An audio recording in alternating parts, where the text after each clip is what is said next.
UK office of Christian Friends of Israel based in Eastbourne, England. In addition to his CFI duties, he's also a member of the National Council of the Zionist Federation, the body to which the Balfour Declaration was directed 90 years ago. Geoffrey was recently elected a member of the Executive Committee of the Anglo-Israel Association, founded in 1949 by Brigadier Sir Wyndham Deeds, a Christian who was the first Chief Secretary of the British High Commissioner of Palestine. Geoffrey also serves as a London columnist for the Media Line, Jerusalem, and is a trustee of the Christian radio and television companies in the UK.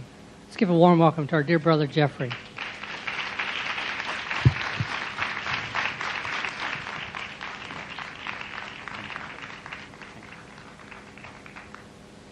Thank you for your welcome, Ray. Before I speak, I want to bring greetings from Lady Sainsbury, who sends her greetings on this special birthday of Israel. Susie Sainsbury is president of the Anglo-Israel Association, which, as Ray said, was founded by Brigadier Sir Wyndham Deeds, the first secretary of the Mandate government in the 1920s, and a Christian Zionist. Susie Sainsbury is a born-again Christian, filled with the Spirit and a strong supporter of Israel. Her husband, Sir Timothy Sainsbury, is Jewish and was an MP for 24 years and Minister of Trade and Industry. Lady Sainsbury has brought many groups of church leaders and parliamentary wives to Israel. And last year, she sponsored an Israel study day for invited church leaders, politicians and diplomats, administered by CFI in the City of London. So let's roll and hear Lady Sainsbury. Well, for this magnificent birthday, it's a great time to celebrate, and I hope you'll all be out on the streets praising and thanking God. Well, I discovered not really so long ago that being a Christian meant that my roots were in Judaism. God loved Israel. I saw that in the Old Testament. And somehow I'd never been taught that, or I'd never understood it. I think one of the things that Israel and the Jewish people have is chutzpah, and I love it.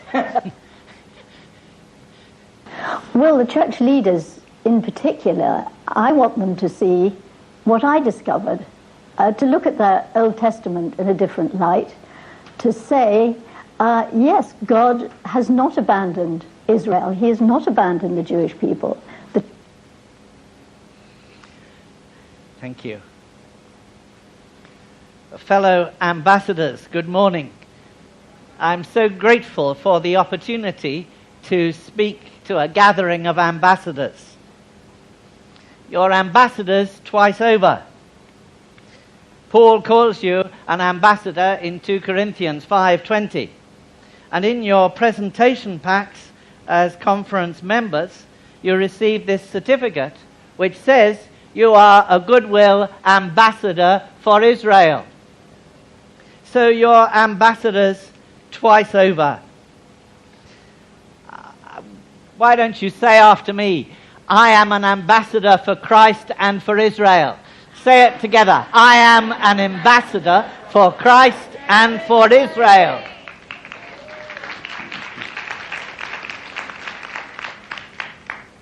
The topic I've been given is uneven scales, the balance of world power against Israel. Imagine that you are a pair of scales. When your arms are outstretched, the scales balance. Now place in one hand the Jewish population of the one Jewish state in the world at 6 million, and place in the other hand the population of the 22 states of the Arab League at 314 million, or 50 times as many people. And then place in the first hand the area, the land area of sovereign Israel at 21,000 square kilometers. And place in the other scale the land area of the Arab League at 14 million square kilometers, or 666 times as big. Now, decide for yourself whether that multiple is significant or not. I didn't choose it. The maths just worked out that way. Now feel the weight of the uneven scales. What about representation in the United Nations Security Council? Apart from the 5 permanent members, countries elect each other to be represented on 2-year terms. Currently, Belgium, Burkina Faso, Costa Rica, Croatia, Indonesia, Italy, Libya, Panama, South Africa, and Vietnam, not Israel. Indeed, Israel has never been a member of the Security Council in its 60 years as a modern state. It is a permanent non-member of the Security Council. The newly reformed United Nations Human Rights Council, established in 2006, has voted 16 condemnatory resolutions against Israel, and not one against the perpetrators of rocket attacks from Gaza, nor against human rights abuses in Congo, where 1,500 people die daily because of war, nor against China in Tibet, nor against Saudi Arabia, nor against Mugabe in Zimbabwe. No other country, apart from Israel, has been the object of so many UN-sponsored resolutions of condemnation. Nor has any other country been treated so unfairly in the media. On the day last month when I was writing my notes, terrorists in Gaza fired 32 mortar rounds and 3 Qassam rockets into Israel. The same day, Israel delivered 127 truckloads of humanitarian aid, medical equipment, and basic food products to the people of Gaza. Yet Israel was being pilloried in the press and in the media as if it held Gaza under siege. On the day after that, Palestinian terrorists attacked and killed 2 Israelis who were delivering fuel to Gaza. Did the UN protest? No, of course not. On the other hand, the United Nations Works and Relief Agency complained about Israel's failure to deliver petrol to Gaza. Its ambulances, it said, were at a standstill.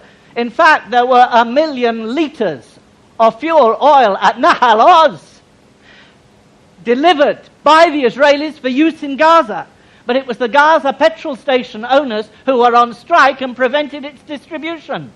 And that strike was under pressure from Hamas.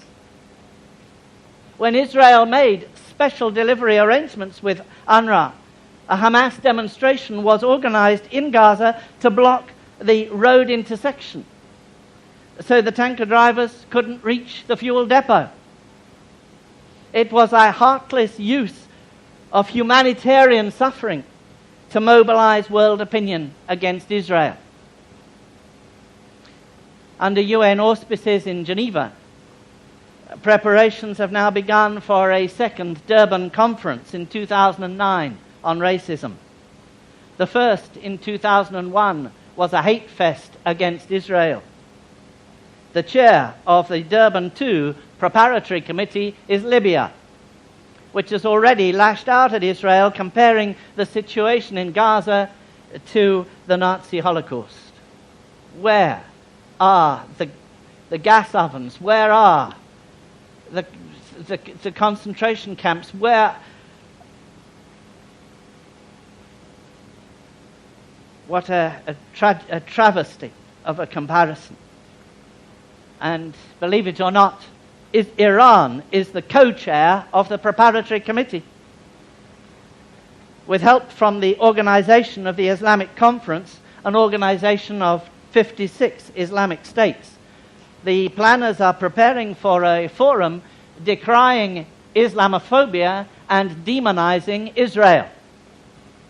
The United States, Canada, and Israel intend to boycott next year's meeting, but it's already turning into another demonstration of world power against Israel.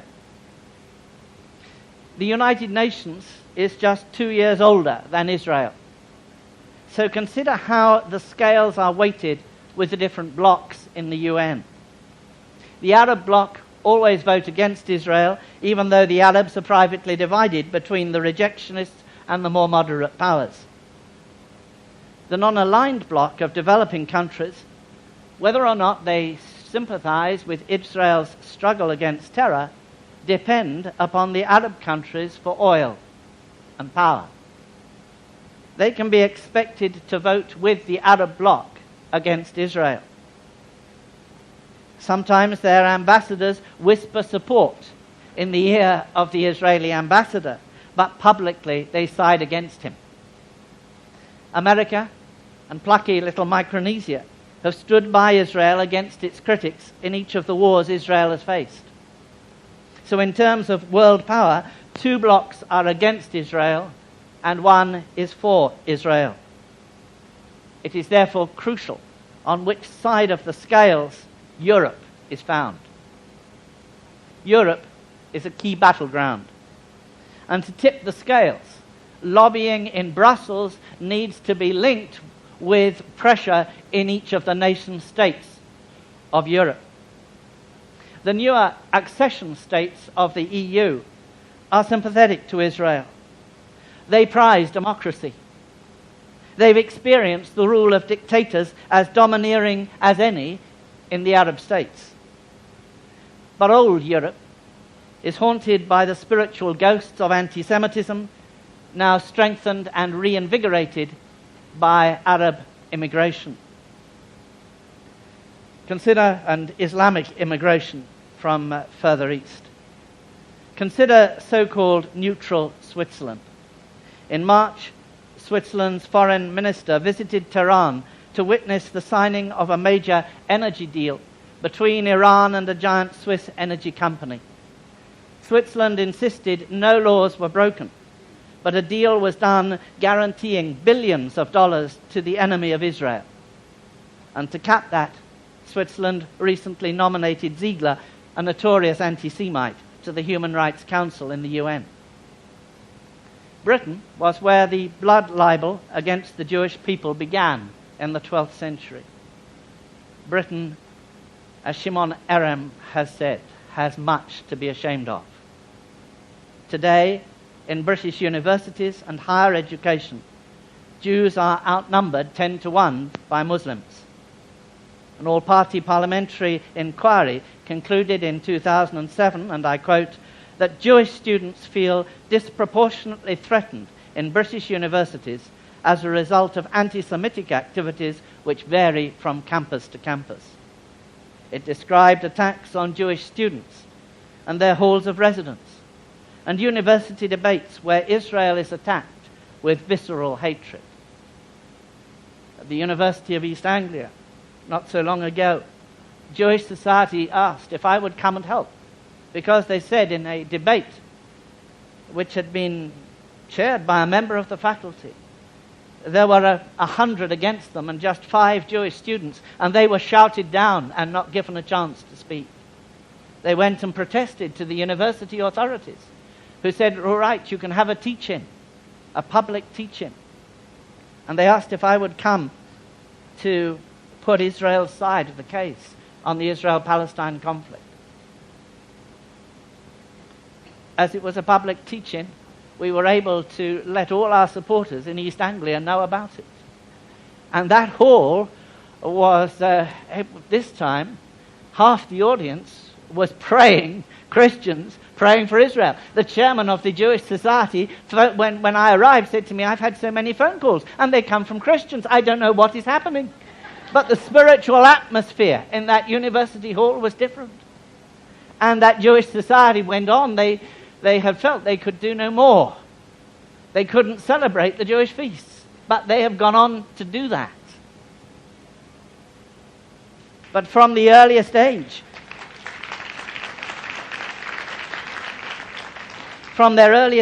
Jewish children attending schools in England have to be protected by security guards, concrete blocks, and high fences. In the UK, the 2 newspapers, the Scotsman and the Herald, carried the following remarks on their internet websites this spring.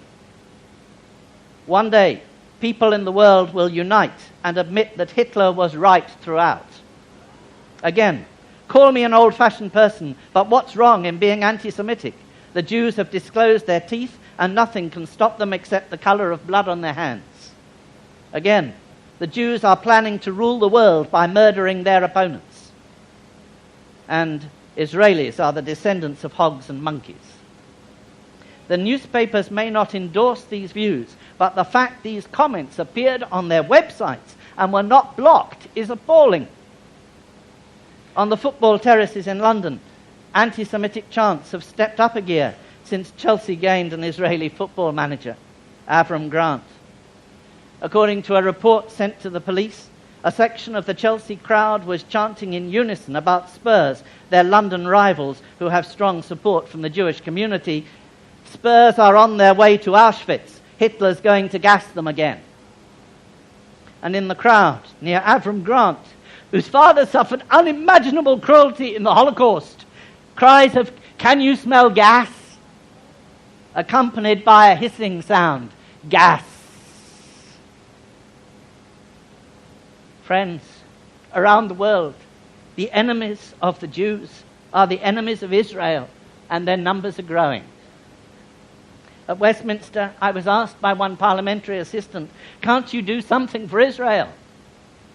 The Arab states keep on giving reception in Parliament, making friends, winning influence, but nothing is being done for Israel. These are uneven scales among decision makers.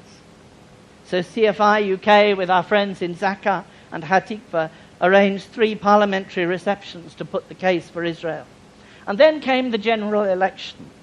And I discovered to my outrage that an Islamic website was targeting MPs who supported Israel. At the click of a mouse, you could read all their speeches that supported Israel and find out the size of their constituency majority, how many Muslim voters there were in that constituency, and how many of their votes were needed to get rid of the sitting MP. It was blackmail of the most blatant kind. If you were an MP with any sizable Muslim vote in your constituency, you spoke up for Israel at your peril. Uneven scales? We wrote a careful letter to our supporters, asking which of them would help to inform their MP with the truth about what is happening in Israel today. Quickly, we gained advocates in more than 200 parliamentary constituencies. They came to a conference and set to work. The response was amazing. One MP acknowledged that in 9 years as an MP, it was the first time she had ever received a letter from anyone in her constituency supporting Israel. She had, she said, received many letters criticizing Israel, but not one supporting Israel until we started that advocacy scheme.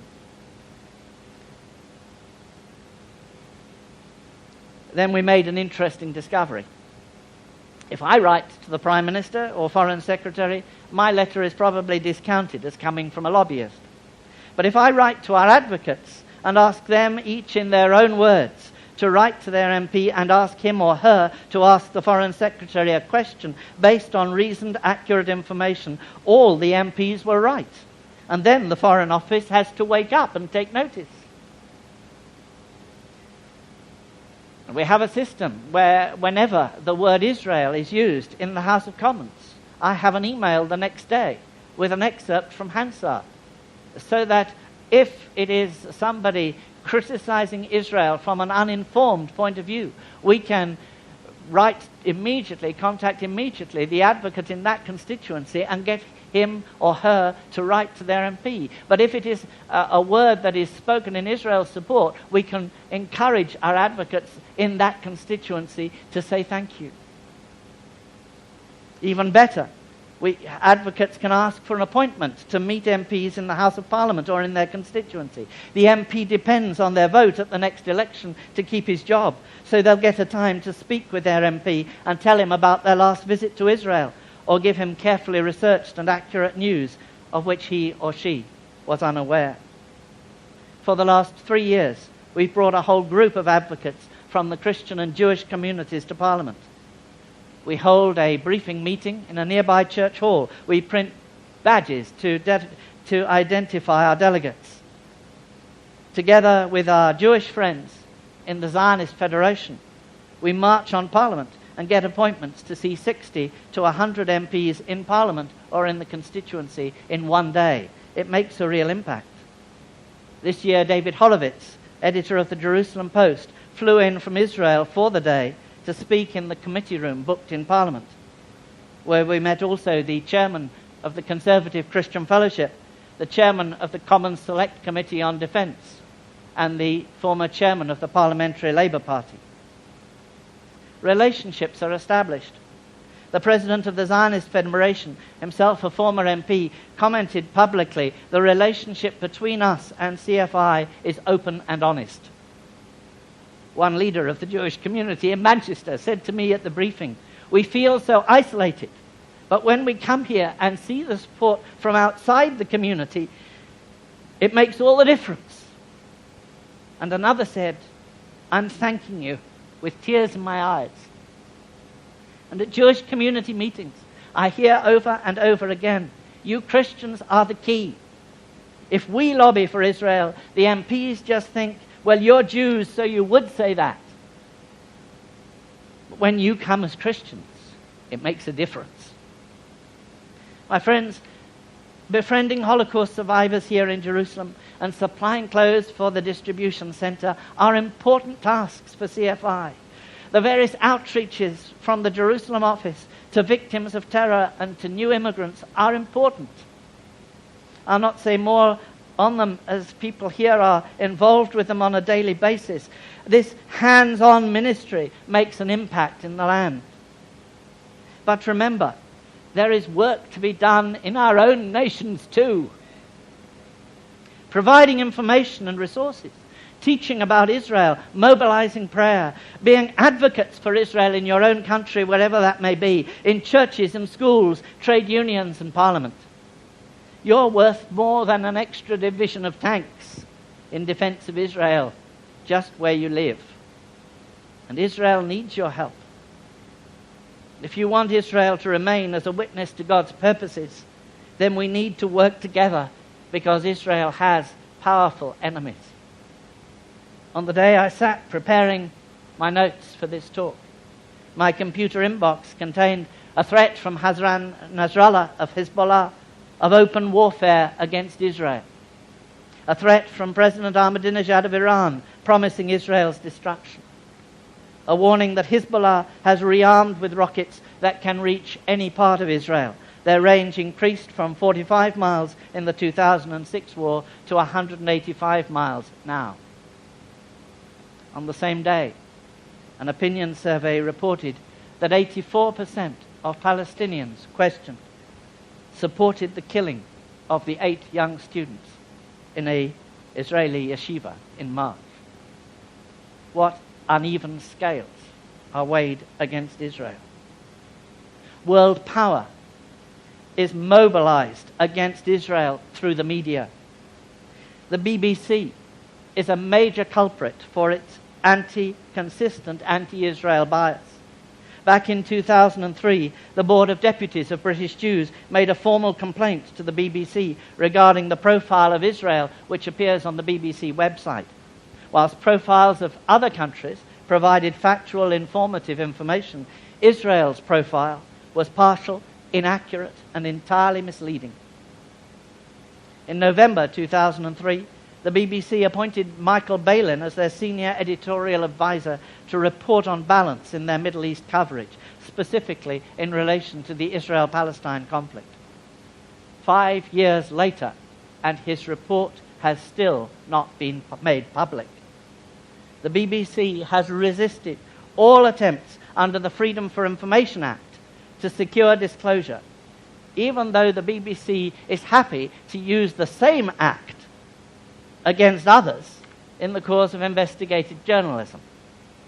The BBC has in fact fought all the way to the High Court to keep the report secret, and has spent £200,000 of licence payers' money on legal fees to stop us from seeing the report's conclusions. BBC reporting is taken as authoritative not only domestically but also in many countries of Africa and the Middle East. And it's spending our money to cover up evidence of systematic bias. This is a scandalous abuse of power by a major media company. The personal level. During the Hezbollah war, I was asked to go on to a discussion, a program on Islam television with a Muslim chairman and a representative of an organization which we knew funnels money to Hezbollah, but I couldn't say that on television or he would have sued me. But it was an hour's program. My pastor watched it, and he commented to me the next day, "Geoffrey, you get more chance to put your case on Islam television than you do on the BBC. You get more chance to question the other side on Islam television than you do on the BBC." And he was right. Turning to the Middle East region, I don't want to dignify Iran as a major world power, but Iran's uranium enrichment program is proceeding faster than predicted due to 6,000 new state-of-the-art centrifuges that operate at 5 times the speed of the earlier models. Word of the development came from President Mahmoud Ahmadinejad himself when he was addressing a meeting to commemorate National Nuclear Technology Day last month. 2 years ago, a 40-page report on Iran's nuclear weapons program, drawn up by opponents within the country, came into my possession. It detailed the nuclear sites. It gave the names of top scientists collaborating with the armed services in Iran and the front companies abroad in Europe and the Gulf that were being used to purchase nuclear components and blueprints. At first, I didn't know what to do with it. I checked out some of the companies that it listed on the internet, and in an hour, I found that I had picked up 36 viruses on my computer. Those sites are well defended. A journalist friend whom I trust agreed to take it on from me, and as a result, that report was presented to the State Department in Washington, to the Foreign Office in London, and to the Iranian mission in the United Nations. And then, with our Jewish friends, we held demonstrations outside the Iranian embassy. In the film clip, you saw a representative delegation of 12 Christians from the Anglican and Catholic and Evangelical churches and the black majority churches, together with Orthodox and Reformed Jews outside the Iranian embassy in London, the day that Ahmadinejad delivered his speech in the UN. We'd come as a united group to deliver a letter of protest. We decided not to warn the Iranian embassy in advance. But when we arrived, we had a problem. The Iranians wouldn't answer the doorbell, and there wasn't a letterbox. So we pushed the letter under the door and lined up on the doorstep for our photos. We'd scarcely begun when there came the sound of sirens and 2 red police cars of the anti-terrorist unit, armed with submachine guns and with motorcycle outriders, came sweeping into Prince's Gate. The Iranians must have pressed the panic button. For the police, the embassy door opened, and then the emergency over. The police kindly waited till we'd finished our filming and we'd thanked them before they left. But you know, there is an interesting illustration in this, that if you want to get to the Israeli embassy, that road is blocked off. You can't get there by car. And then you approach concrete blocks with Israeli staff and Metropolitan Police who are armed with machine guns. And you show them your passport, and that gets you to the gateway. And then the gate doesn't open until the people inside are satisfied that you have an appointment, and that the person who you've come to see acknowledges that. And then you get to the door, and you're let in one at a time. At the Iranian embassy, the door is straight onto the street, and there is not a guard in sight. They don't need one, and they know it.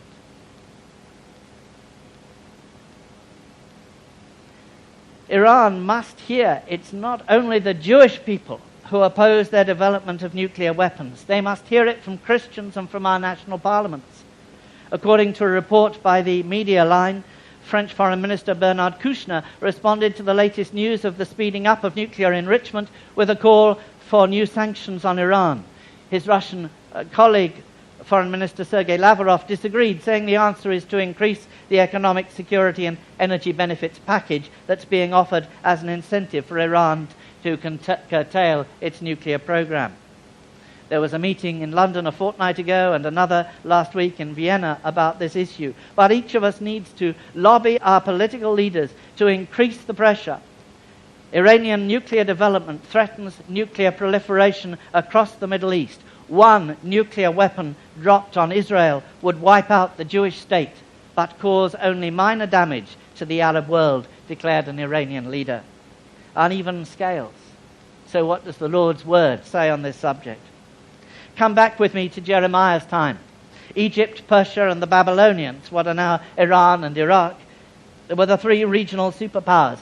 Between them, Israel was buffeted and had to make choices. From his home, a couple of miles from this hall, Jeremiah gave advice to come to terms with the Babylonians. He was the most political of the prophets, and over the course of his life and ministry, his advice changed as situations changed. He came to be regarded as a traitor in Israel, and ironically, because he really didn't like the Babylonians, he finished up in Egypt instead. But just as Jeremiah had warned, Nebuchadnezzar came to Jerusalem and took Israel captive. Years later, back in Babylon, Nebuchadnezzar's successor organized an orgy in the palace. In the midst of the party, the writing appeared on the wall. It was as if a great hand wrote the letters, Mene, Mene, Tekel, Upharsin. You have been weighed in the balances and found wanting. Your kingdom will be divided. Daniel 5. And so it happened. Weighed in the scales, Babylon didn't come up to the mark, and so it was overwhelmed by the Persians. Iran overcame Iraq, and the captive Israelites were set free. Jerusalem and the temple were rebuilt by Nehemiah and Ezra with encouragement and support from the authorities in present-day Iran. It was not Israel but Babylon that had been weighed in God's scales and found wanting. It was not Israel but Babylon that would be defeated. Changing the metaphor, it's been said that Israel is God's litmus test. God permitted Israel's dispersion and watches how the nations treat the Jewish people as a litmus test of civilization. The nations that fail the test come under his judgment. The scales of world power may be weighted unequally, but God's promises remain. God promised to Abraham, I will bless those who bless you and curse the one who curses you. From Churchill to Gordon Brown, successive prime ministers in Britain demonstrate the significance of Israel in God's dealing with the nations. Wasn't a key factor in Churchill's emergence from the political wilderness to become a wartime hero, his long-standing support for the principle of a homeland for the Jewish people. Churchill laid a foundation stone here in Jerusalem in the Hebrew University and stood publicly against the betrayal of Britain's promises in the 1939 White Paper. Churchill became Britain's wartime hero. But then, 2 weeks after the war was over, Churchill refused Weizmann's request to lift the restrictions on Jewish migration to Palestine. Was that a factor in his electoral defeat the following month? What of the electoral defeats of Conservative Ted Heath and Labour's Jim Callaghan? Was it a coincidence that Ted Heath had refused to re-equip Israel with spare parts for British-built tanks as promised in the Yom Kippur War? Was it a coincidence that Jim Callaghan reneged on an agreement to supply Israel with oil after the Arab boycott? If Britain wouldn't help Israel, God would provide help from others. But Britain suffered God's judgment as a consequence. You remember Callaghan's winter of discontent when rubbish piled up in the streets and bodies couldn't be buried. Margaret Thatcher's administration was very different. But I well remember listening to a Conservative Foreign Minister, William Waldegrave. After the start of the First Gulf War, he was giving on World at One a very popular television program that politicians will give a lot to be on in a week. And he was giving that television interview one Sunday lunchtime. He finished up attacking the reunification of Jerusalem. Margaret allowed me to leave the washing up, and I hand-delivered a protest to the Foreign Office that afternoon, warning that you cannot defy God's word without consequences. Within a week, William Waldegrave was removed from his post, and the man who'd been viewed as a successor to Margaret Thatcher was on a downward path in politics he is not heard of today, and the acknowledgement of my letter came from his successor. We may well ask if it's a coincidence that the two British Prime Ministers to serve longest in the 20th century, Margaret Thatcher and Harold Wilson, were staunch defenders of Israel. Wilson himself wrote a fascinating history of modern Israel, The Chariots of Israel. He knew personally all the Prime Ministers of the Commonwealth, as I discovered when I minuted his address to a Commonwealth Cabinet Secretaries' Conference. But from his Christian upbringing and Bible knowledge, Wilson had a special affection for Israel. Our present Prime Minister is a son of the Manse. Gordon Brown's father was on the Israel Committee of the Church of Scotland and was deeply committed to Israel's cause. Gordon Brown's foreign policy advisor at 10 Downing Street is one of the best of Israel's former ambassadors to Israel. And his foreign secretary has Jewish family connections here in the land. With advantages like that, Gordon Brown has much to live up to. He is being weighed in the scales. Britons who love their country should be praying for his Middle East policy. His political future, like the American presidency, hangs in the balance. Today, as we stand here to celebrate Israel's 60th birthday, let's thank the Lord that Israel is protected by our God and Father who watches over Israel day and night. And let us recommit ourselves as ambassadors of Israel to take the message to the nations that Israel is chosen of the Lord, that those who contend with Israel will be as nothing and will perish. Isaiah 41:11. For he who scattered Israel will gather him and keep him as a shepherd keeps his flock. The scales may be uneven, but increasingly it is among the nations that God's judgment is manifest, while here the people of Israel celebrate the founding of the state. An arid landscape transformed into fertile land that filled the world with fruit. The ancient language of Hebrew renewed, the economy transformed by advances in science and high tech, such as we saw in our group when we visited the Weizmann Institute last week. Institutions of a vibrant democracy established, Jews and Arabs both represented in Parliament, a free judiciary and a free press, both subjecting government to scrutiny. Higher education open to Jews and Arabs with world-class research facilities. These are some of the miracles of Israel's rebirth as a modern state. Of course, there are challenges too. Internally, the education of the next generation and equality of opportunity for all sectors of society present a continuing challenge. Externally, Israel has to fight for its existence every day. Once the independence celebrations are over, Israel will have to confront the daily rocket bombardment in the south. We passed Sderot last week and Sapir College and heard with sorrow of the death of another Israeli from a rocket that landed there a day or two ago. Israel will have to confront that daily rocket bombardment in the south and a growing threat from Hezbollah through Syria and Lebanon in the north. Yet agreements have been signed with Egypt and with Jordan, and Israel is recognized by increasing numbers of states in the world community, the community of nations. for a nation just 60 years old, faced with unremitting hostility. It's an astonishing record. For the people of the book, it is another chapter in the covenant story that begins with Abraham more than 3,000 years ago in Genesis chapter 12. Although in 1948, most of the founders of the state were secular Jews, they recognized they were expressing the hopes and high calling of their people from biblical times. The emblem of the state they adopted is simple: a candlestick or menorah between two olive trees above the word Israel.